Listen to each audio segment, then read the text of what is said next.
মানে million view না হলে বালিতে গিয়ে ভিডিও হবে। বালিতে ভিউ হবে, মিলিয়ন বালিতে ভিডিও হবে। গাইস এবার কি মিলিয়ন হবে? ছবে কি মিলিয়ন? তোমরাই বলো, এত কষ্ট করে আমরা ভিডিওগুলো বানাচ্ছি, তোমরা যদি সাবস্ক্রাইব না করো, না দেখো, তাহলে কিভাবে হবে? তোমাদের সাপোর্ট লাগবে।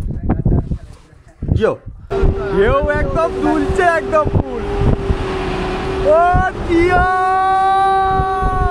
ক্যামেরায় আলট্রা ব্যালেন্স মোডটা রয়েছে, তাই দারুণ গাইস, দারুণ দারুণ একটা এক্সপেরিয়েন্স, দারুণ একটা এক্সপেরিয়েন্স।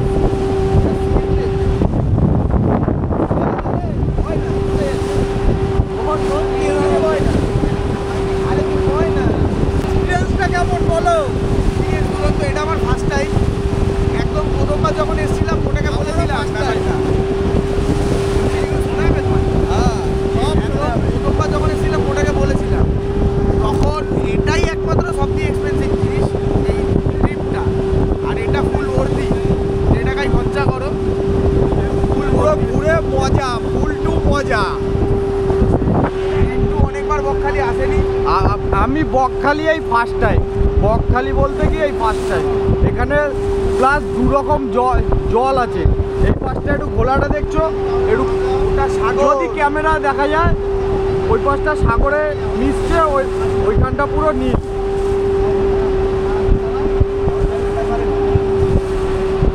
ওদিকে অর্ক সান্ডিল লোক সাঁতার পারে শুধু।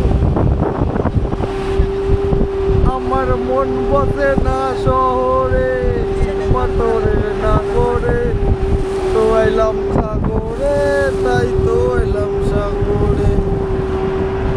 আমরা সমুদ্রে, গঙ্গার যে মোহনার থেকে সমুদ্রে আমরা উঠে গেছি। এই মাথার থেকে ওই মাথা করছে, আমরা ওই মাথায় যাবো, ওই মাথায় জম্বুদ্বীপ, জম্বুদ্বীপ আমরা ওই মাথায় যাবো, একদম শেষ মাথায়। দেখো গাইস, জলটা দেখো, জলটা দেখো। যদি ভালো মতন দেখে থাকো তাহলে শুধু জলটা দেখো, আর কিচ্ছু দেখতে হবে না। জলের কতটা ফোর্স, এই বড় ট্রলারটাকে জিও জিও মালয়েশিয়া। গাইজ এই সামনেই কিন্তু জম্বুদ্বীপ, এই পুলিশের বোট ভরে, তাই এখানে ছবি তোলা বারণ আছে। এই জম্বুদ্বীপে ওখানে দাঁড়িয়ে ছবি তোলা বারণ, ওখানে নামা যাবে না, নামাবে না, নেমে ছবি নামা যাবে না, ছবি তোলা যাবে না। গাইজ কোনটা? গাইজ আমরা কিন্তু ফাইনালি জম্বুদ্বীপে এসে পাড়ি দিলাম। এখানেই আমাদের আড্ডাটা বসবে এবার, জম্বুদ্বীপের আড্ডা। এখানেই রান্নাটা করবো। এই দেখুন গাইজ, মানে জম্বুদ্বীপের কাছাকাছি চলে এসেছি। এবার ওই গাইড কাকা আমাদেরকে গাইড করে দেবে, তোমরা ওই গাইড কাকার কাছ দিয়েই সব কিছু শুনে নেবে, তাই তো? ওই দা ওই দা ওই দা কচ্ছপ যাচ্ছে, কচ্ছপ কচ্ছপ, ওই যে না না, ওটা কচ্ছপ না, ওটা জালের বল। জালের বল বন্ধ হয়ে গেছে, ট্রলারের ইঞ্জিন বন্ধ। আর ওই পাশটা পুরো লাল কাঁকড়ার দ্বীপ আছে।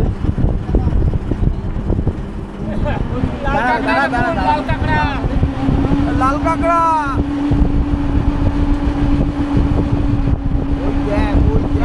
ক্যামেরার সামনে ইন্ট্রোটা ভালো করে দিয়ে দিও, যাতে পর্যটক হয়, বুঝলে তো?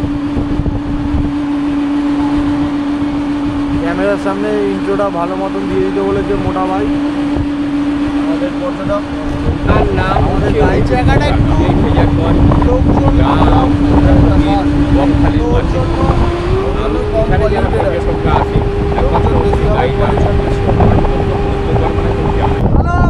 এবার আমি যা বলছি আপনারা মন দিয়ে শুনুন, শুনলে অনেক কিছু আপনারা। এটাই হচ্ছে জম্বুদ্বীপ। দ্বীপটার আয়তন হচ্ছে 10,000 হেক্টর। 1 হেক্টর জমি সমান 7.5 বিঘে জায়গা, অর্থাৎ বিশাল এই দ্বীপ পুরোটাই বঙ্গোপসাগরের ওপরে অবস্থিত। 75,000 বিঘে জায়গার উপরে এই জম্বুদ্বীপ। এই জম্বুদ্বীপে একটা সময় ওঠা নামা, গায়ে কারবার, বসতি সবই ছিল। এখন কেন সরকার নো ম্যানস ল্যান্ড করে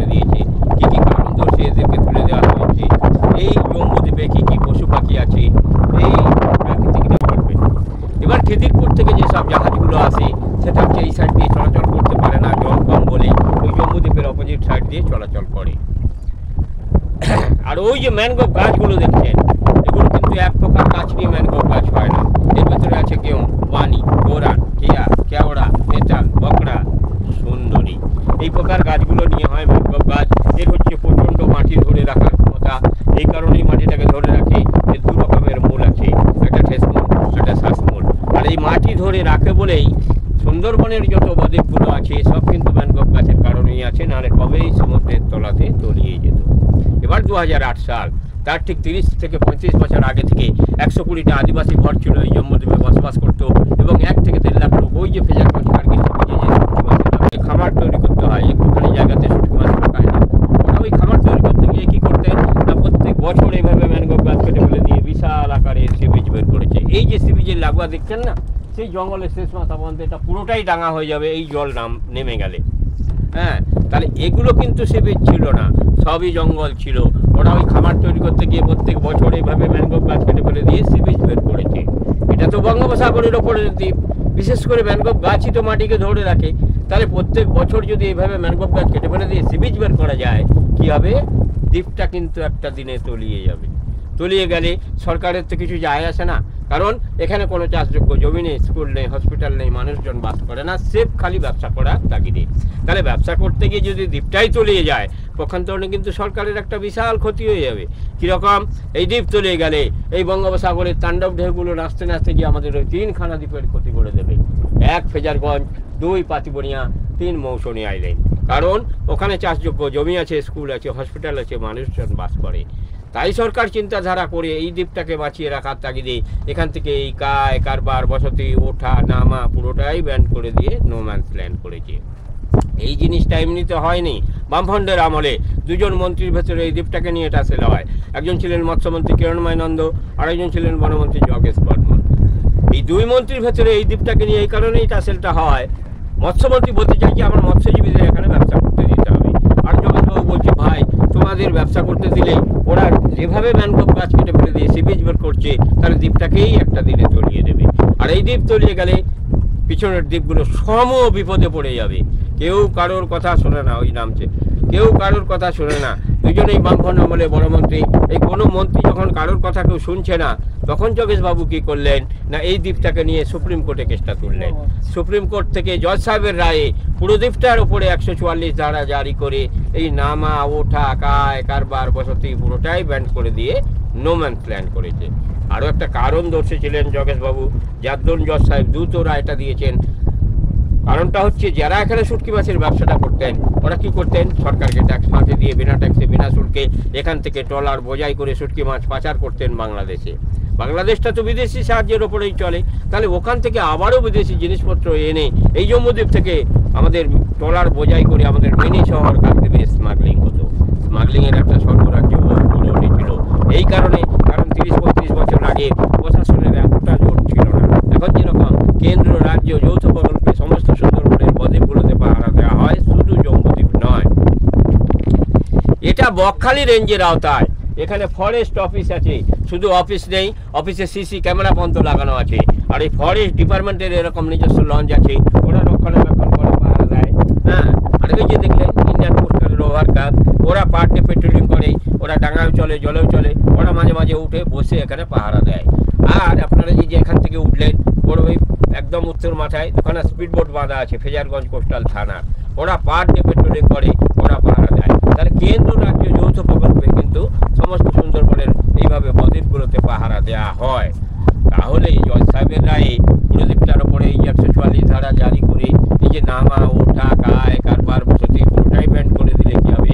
ডক্টর আম্বেদকরের লেখা সংবিধানে ভারতবর্ষ চলে, কারোর আইন কামন্ত করতে পারবেন না, কাউকে বাস্তুচ্যুতও করতে পারবেন না, তাদেরকে পুনর্বাসন করতে হবে। তাই পুনর্বাসন করতে গিয়ে কী করলেন না, ওই যে 120টা আদিবাসী ঘর ছিল, ওরা যেখানে মাছ কাঁকড়া ধরতো, জঙ্গলে বসবাস করতো, ওদেরকে সাগর দ্বীপ, যেখানে কপিলমুনির মন্দির আছে, গঙ্গাসাগর মেলা হয়, ওখানে ফেসপ্ল্যান জায়গার উপরে 120টা ঘর বানিয়ে ওদেরকে মৎস্যজীবী কার্ড দেওয়া হয়েছে। ওরা এসে এখানে ছোটো ছোটো নৌকো নিয়ে এসে মাছ কাঁকড়া ধরতে পারবে, কিন্তু কোনো প্রকার বসতি করতে পারবে না এই শর্তে।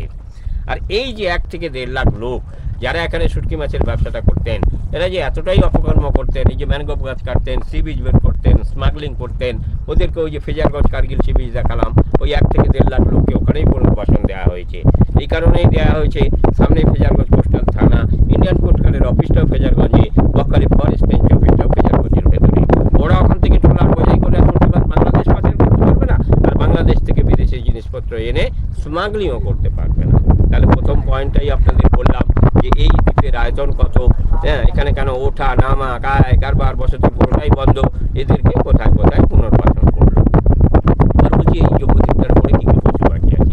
এই যে আপনারা এলেন, কয়েকটা লাল কাঁকড়া দেখলেন, ওই যে পরিযায়ী পাখিগুলো দেখছেন, এগুলো কিন্তু এই শীতকালে আসে, গরম পড়লে আবার চলেই যায়। এই কারণেই আসে নির্জন দ্বীপ বলে কেউ ওঠানামা করে না।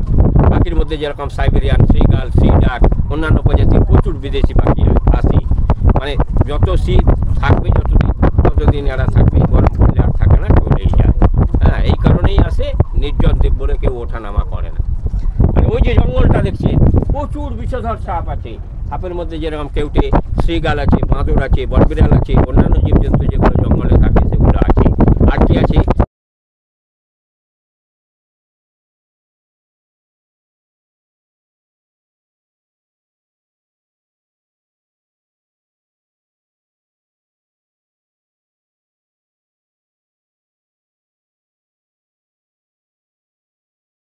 থাকতেন ওরা, যেহেতু এখানে মাছ কাঁকড়া ধরার সঙ্গে সঙ্গে জঙ্গলে বসবাস করতেন, ওরা সাইড বিজনেস হিসাবে প্রচুর পরিমাণে শুয়োর প্রতিপালন করতেন। এই শুয়োরগুলোকে বন্য পশু হিসাবে গণ্য করে ফরেস্ট ডিপার্টমেন্ট নিয়ে যেতে দেয়নি। প্রচুর পরিমাণে এখানে শুয়োর আছে। আর কি আছে, হরিণ আছে। এই যে এত বড় বঙ্গোপসাগরটা আপনারা পাড়ি দিয়ে আসলেন, এত বড় বঙ্গোপসাগর পেরিয়ে হরিণ ওই পাতিবনিয়া বা বকখালি থেকে হরিণ পেরিয়ে এই জম্বুদ্বীপে আসতে পারবে না। ফরেস্ট ডিপার্টমেন্টে যে এরকম নিজস্ব লঞ্চ আছে, ওই লঞ্চে করে 5 বছর আগে 50টা হরিণ এনে এখানে ছাড়া হয়েছে। তারও প্রজনন শুরু হয়ে গেছে, প্রচুর পরিমাণে এখানে হরিণও হয়েছে। এখানে বাঘ, কুমির, অন্যান্য জীবজন্তু কিছুই নেই। তাহলে এই দ্বীপটার ওপরে কী কী পশু পাখি আছে এটা আপনাদের বললাম। এবার বলছি আশপাশের নদী, নালা, দ্বীপপুর, সাগর দ্বীপ যেতে হয়, যেখানে কপিলমণির মন্দির আছে, গঙ্গাসাগর মেলা হয়।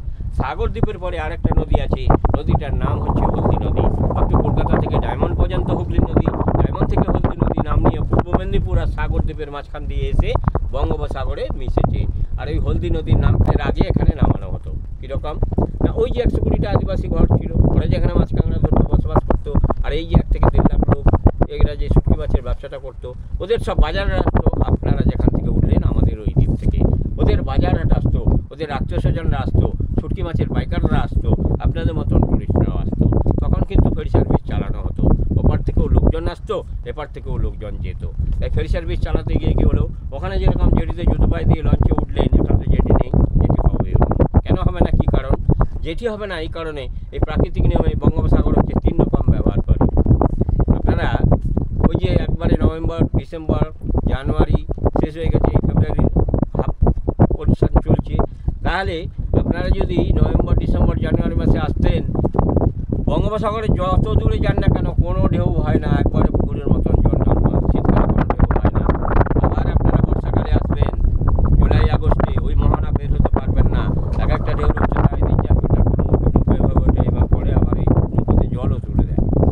আবার এই যে বঙ্গোপসাগর, এটাই হচ্ছে নিম্নচাপের আতুর ঘর।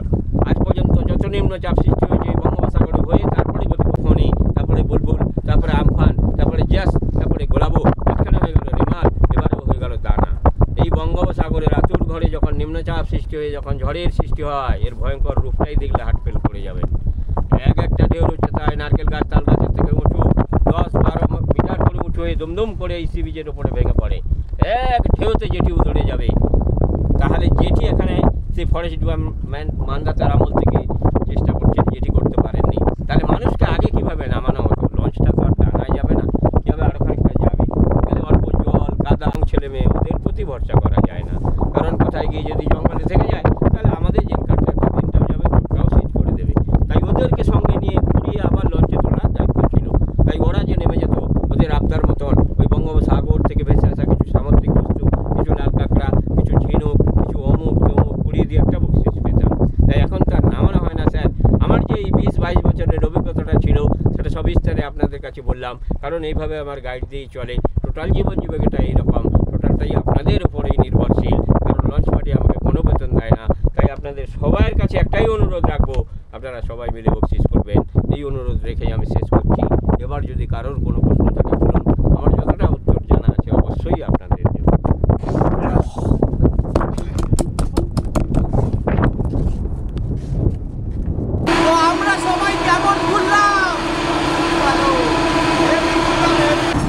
বক্তৃতা দেওয়ার পর কিন্তু আবার আমাদের ফাইনালি আবার বোট ছেড়ে দিয়েছে।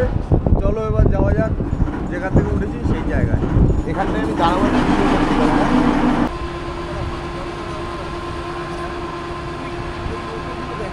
মাথা ফাতা নিয়ে আসবে।